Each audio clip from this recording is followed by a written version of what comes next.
What if you could accurately predict consumer trends and the demand for different products and services over the next 10 years? You would be in the right place at the right time, offering the right product. You would be developing the right policies that resonated with the community even before the polls were taken. At KPMG, we understand these trends. We research these trends in order to better understand what might be driving consumer behaviour over the next decade. The first opportunity over the next 10 years that I want to talk about is in the 30 to 44 segment. This is the household formation stage of the life cycle. This lot have kids, they take out loans, they buy consumer goods and services. If you look at the number of people added to the 30 to 44 segment of the life cycle every year for the last 50 years, there has been steady growth, even predictable growth, of about 20,000 per year.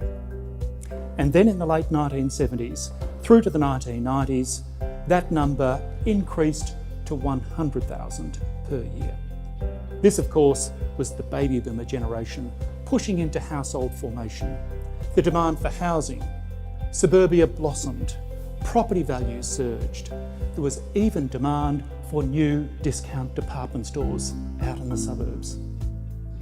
Fast forward a quarter of a century to the 2010s, and a new generation is spilling into the household formation stage of the life cycle.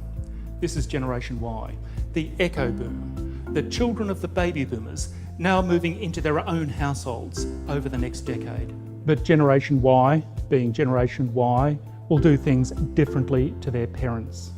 They will demand affordable housing. Some will require an inner city apartment, others will require a standard house on the suburban fringe. The common denominator here is the demand for consumer goods and household products and services that should surge as Generation Y move into this stage of the life cycle. And then there's the issue of the financing of all this. Perhaps there's a market for a Gen Y mortgage product that draws support from the bank of mum and dad.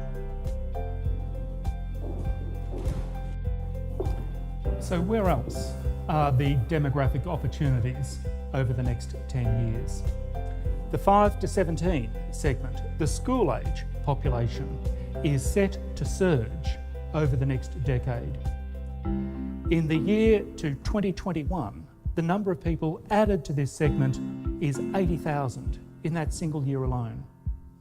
This will drive the demand for government education services and skills training. It will also underpin demand for fashion, fast food, music, even technology, especially phones.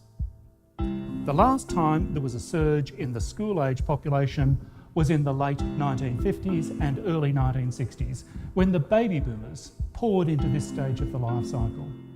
Youth culture flourished in the late 1960s as a consequence. By the 1970s and 1980s, growth in this segment subsided, and in some years, the school-age population actually contracted. Business had moved elsewhere, the market opportunities had shifted, and the market segments began to shift.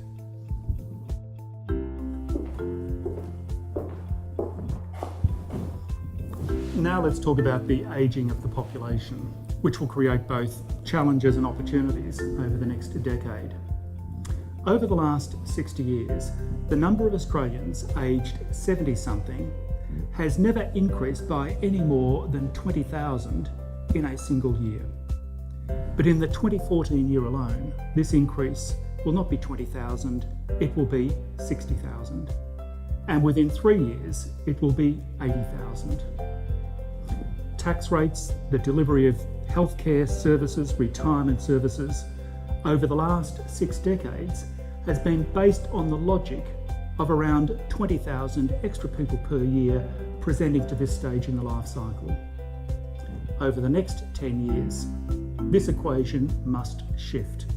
There'll be demand for more age pensions, for more healthcare cards, and for a greater delivery of healthcare and medical technology and services. These are the challenges and the opportunities for the next 10 years. Looking at demographic data from a high altitude and over the long term provides real insight into the rise and fall of consumer trends and social behaviour.